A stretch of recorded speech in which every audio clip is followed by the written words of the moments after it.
ایک جھمگٹے کی جگہ بنا دی جائے گی، اور مسلمان گنتی کے چند رہ جائیں گے اس کے اندر جن کی آواز نقار خانے میں طوطی کی طرح ہوگی۔ کون سنتا ہے ان کی آواز کو؟ جو آپ چاہیں گے وہ فیصلے ہوں گے۔ شاید آپ کو یہ لگے گا کہ میں تھوڑا اپنی حد سے باہر نکل کے کہہ رہا ہوں اور یہ بات بہت بڑی کہہ دی ہے میں نے، معاف کیجئے، ایسا کچھ نہیں ہے، ایسا کچھ نہیں ہے۔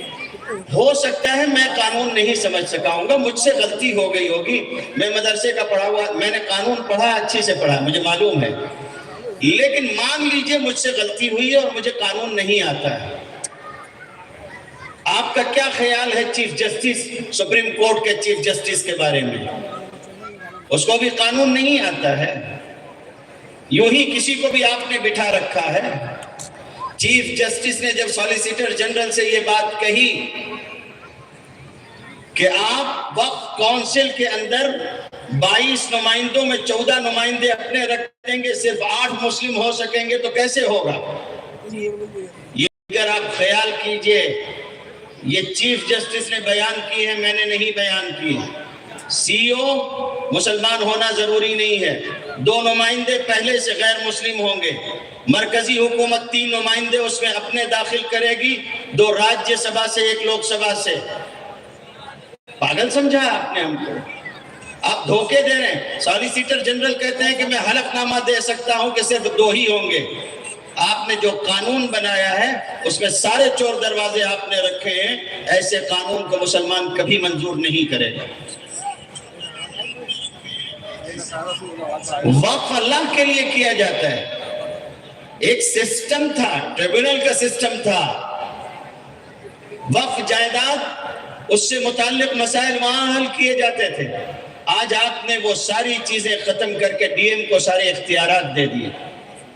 ڈی ایم کون ہوتا ہے؟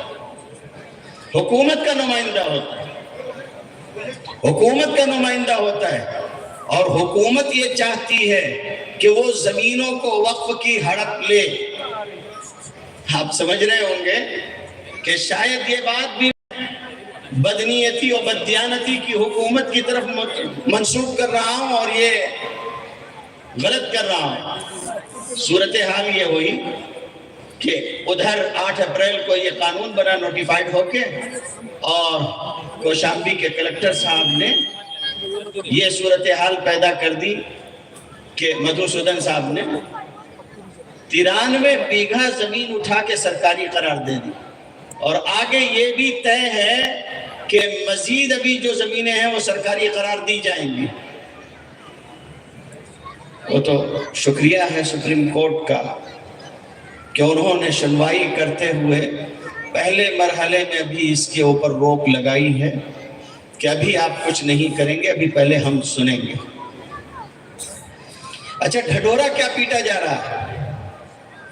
پہلے جب ان کے پاس اکثریت تھی تو آپ کون، میں کون، گھر جائیے، ان کے پاس اتنی پاور تھی، طلاق کے قانون میں آپ کو کس نے سنا؟ آپ چیختے رہ گئے، چلاتے رہ گئے، ریلیاں نکالی آپ نے، کانوں پہ جو نہیں رینگ رہی تھی حضرت کے، لیکن اس مرتبہ معاملہ ذرا الگ تھا۔ اس مرتبہ 400 پار کے نعرے میں یہ ہوا کہ جو رہی صحیح تھی وہ بھی کم ہو گئی۔ بھلا ہو ای وی ایم کا کہ حضرت کی ناک کٹتے کٹتے رہ گئی،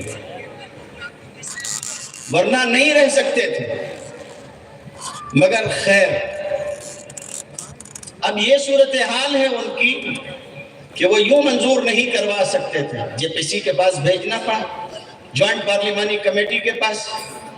دنیا میں یہ شور مچا رہے ہیں، پہلی مرتبہ کوئی بل اتنا اہتمام سے ہم نے لایا ہے، 1 کروڑ سے زائد ہمارے پاس جو ہے وہ لوگوں کے عریضے درخواستیں آئی تھی آن لائن، اور انہوں نے ہم سے یہ کہا تھا کہ اس قانون میں فلاں تبدیل۔ آپ نے ٹھیک کہا، 38 میٹنگیں آپ نے لی، آپ نے 1 کروڑ آن لائن ساری جو ہے وہ لوگوں کی یادداشتیں دیکھی، سب اپنی جگہ ہے، لیکن ایک سوال ہے، مانا کتنے کو؟ آپ نے ہماری دیے گئے مشوروں میں سے کون سا مشورہ قبول کیا؟ کوئی مشورہ نہیں قبول کیا، بس آپ کو ایک دکھاوا کرنا تھا، وہ کر کے آپ نے خانہ پوری کی اور قانون بنا دیا۔